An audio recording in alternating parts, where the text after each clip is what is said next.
ಧರ್ಮಸ್ಥಳ ಅನ್ನೋ ಪುಟ್ಟ ಗ್ರಾಮದಲ್ಲಿ 13 ವರ್ಷದಿಂದ ನಡೆದಿರೋ ಸೌಜನ್ಯಾಳ ಅತ್ಯಾಚಾರ ಪ್ರಕರಣದ ಆರೋಪಿ ಬಂಧಿಸಕ್ಕಾಗಿಲ್ಲ ಅಂದರೆ ಏನು ಅರ್ಥ ಸ್ನೇಹಿತರೆ ಆ ಪುಟ್ಟ ಗ್ರಾಮದಲ್ಲಿ ನಡೆದಿರೋ ಪ್ರಕರಣಕ್ಕೆ ಆರೋಪಿನೇ ಇಲ್ವಾ ಅಥವಾ ಅಪರಾಧಿ ಇಲ್ವಾ? ನಮಸ್ಕಾರ ಸ್ನೇಹಿತರೆ, ಜಸ್ಟಿಸ್ ಫಾರ್ ಸೌಜನ್ಯ. ಖಂಡಿತವಾಗ್ಲೂ 13 ವರ್ಷ ಆಗಿದೆ. ಸೌಜನ್ಯಾಳಿಗೆ ನ್ಯಾಯ ಸಿಗಲೇಬೇಕು, ಸಿಕ್ಕೇ ಸಿಗುತ್ತೆ ಅನ್ನೋ ನಂಬಿಕೆ ಖಂಡಿತ ನಮಗಿದೆ. ಸ್ನೇಹಿತರೆ ನೋಡಿ, ವೀರೇಂದ್ರ ಹೆಗಡೆ ಅವರೇ ಹೇಳಿದ್ದಾರೆ, ನಮ್ಮ ಸಹೋದರನ ಮಗ ಅಂದರೆ ಆ ಮಗು ವಿದೇಶದಲ್ಲಿತ್ತು, ಅವತ್ತು ಇಂಡಿಯಾದಲ್ಲಿ ಇರಲಿಲ್ಲ ಅಂತ ಅವರು ಹೇಳಿಕೆ ನೀಡಿದರು.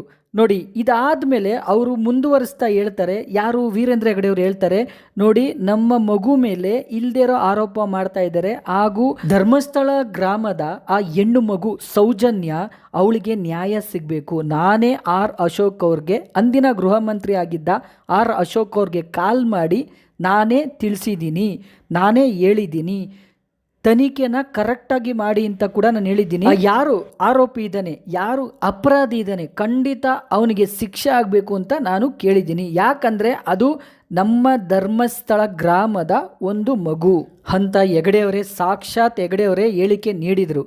ಇದಾದ ಮೇಲೆ ನೋಡಿ, ಮೊನ್ನೆ ತಾನೇ ಆರ್ ಅಶೋಕ್ ಅವರು ಒಂದು ಹೇಳಿಕೆ ನೀಡ್ತಾರೆ.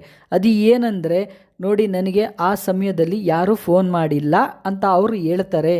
ನೋಡಿ ಅಂತ ಗಿರೀಶ್ ಮಟ್ಟಣ್ಣನವರೇ ಹೇಳಿಕೆ ನೀಡಿದ್ದಾರೆ. ಯಾವುದೋ ಒಂದು ಸ್ಯಾಟಲೈಟ್ ಮಾಧ್ಯಮದಲ್ಲಿ ಕೂತ್ಕೊಂಡು ಆರ್ ಅಶೋಕ್ ಅವ್ರಿಗೆ ಪ್ರಶ್ನೆ ಕೇಳಿದಾಗ ಅಶೋಕ್ ಅವರು ಈ ಥರ ಉತ್ತರ ಕೊಟ್ಟಿದ್ದಾರೆ ಅಂತ ಹೇಳ್ತಾರೆ. ಸ್ನೇಹಿತರೆ ನೋಡಿ, ವಿನಾಕಾರಣ ನಮ್ಮ ಧರ್ಮಸ್ಥಳ ಕ್ಷೇತ್ರದ ಹೆಸರು ಹಾಳು ಮಾಡೋಕ್ಕೆ ಇವರೆಲ್ಲ ಸೇರಿಕೊಂಡು ಈ ಥರ ಆರೋಪ ಮಾಡ್ತಾ ಇದ್ದಾರೆ ಅಂತ ಹೆಗಡೆ ಅವರೇ ಹೇಳಿಕೆ ನೀಡಿದ್ದಾರೆ. ಸ್ನೇಹಿತರೆ ನೋಡಿ, ಇದ್ರ ಜೊತೆಲಿ ಉದಯ್ ಕುಮಾರ್ ಜೈನ್ ಅವ್ರು ಏನಿದ್ದಾರೆ, ಅವ್ರು ಕೂಡ ಹೇಳಿದರು, ದಯವಿಟ್ಟು ನನಗೆ ದಯಾಮರಣ ಕೊಟ್ಟುಬಿಡಿ, ನನಗೆ ಈ ಥರ ಪ್ರಾಬ್ಲಮ್ ಆಗಿದೆ, ಆ ಥರ ಪ್ರಾಬ್ಲಮ್ ಆಗ್ತಾ ಇದೆ, ಎಲ್ಲೋದ್ರೂ ಮರ್ಯಾದೆ ಇಲ್ಲ, ಬರೀ ಇದೇ ಆಗ್ಬಿಟ್ಟಿದೆ ಅಂತ ಅವರು ಕೂಡ ಹೇಳಿದರು.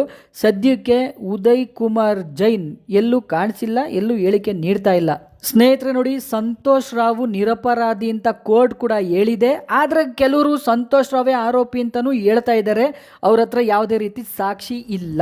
ಸ್ನೇಹಿತರೆ ನೋಡಿ, ಇನ್ನು ಸ್ನೇಹಮಯಿ ಕೃಷ್ಣ ಖಂಡಿತವಾಗ್ಲೂ ಈ ಅಪ್ಪ ಅದೇನು ಮಾತಾಡ್ತಾರೆ ಅಂತ ಇವ್ರಿಗೆ ಅರ್ಥ ಆಗಬೇಕು. ಯಾಕಂದರೆ ನೋಡಿ, ಆ ಪುಟ್ಟ ಕಂದನ್ನು ಬೆಳೆಸಿರೋ ಮಾವ ಅದ್ರ ಮೇಲೆ ಕಣ್ಣಾಕಿ ಅವರೇ ಊಟ ಮಾಡಿಸಿ ಅವರೇ ಹಾಳು ಮಾಡಿ ತಗೊಬಂದು ಆ ನೇತ್ರಾವತಿ ನದಿ ಏನಿದೆ ಅದ್ರ ಪಕ್ಕ ಹಾಕಿದ್ದಾರೆ ಅಂತ ಸ್ನೇಹಮಯಿ ಕೃಷ್ಣ ಕೂಡ ಹೇಳಿಕೆ ನೀಡಿದರು. ಸ್ನೇಹಿತರು ನೋಡಿ, ಇದ್ರ ಜೊತೆಯಲ್ಲಿ ಅವ್ರು ಯಾರೋ ಪುಣ್ಯಾತ್ಮ, ಆ ಪುಣ್ಯಾತ್ಮ ಕೂಡ ಹೇಳಿಕೆ ನೀಡಿದ್ರು.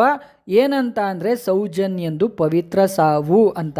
ಸ್ನೇಹಿತರೆ ನೋಡಿ, ಬೆಂಗಳೂರು ಅನ್ನೋ ದೊಡ್ಡ ಸಿಟಿಲೇನೆ ಏನೇ ಪ್ರಕರಣ ನಡೆದ್ರು ಪಟ್ಟಂತ ಪೊಲೀಸರು ತನಿಖೆ ನಡೆಸಿ ಆರೋಪಿನ ಬಂಧಿಸ್ಬಿಡ್ತಾರೆ. ಸ್ನೇಹಿತರೆ ನೋಡಿ, ಧರ್ಮಸ್ಥಳ ಅನ್ನೋ ಗ್ರಾಮ, ಚಿಕ್ಕ ಗ್ರಾಮ, 13 ವರ್ಷದಿಂದ ಒಬ್ಬ ಅತ್ಯಾಚಾರಿಯನ್ನು ಬಂಧಿಸಲಾಗಲಿಲ್ಲ ಅಂದರೆ ಏನರ್ಥ?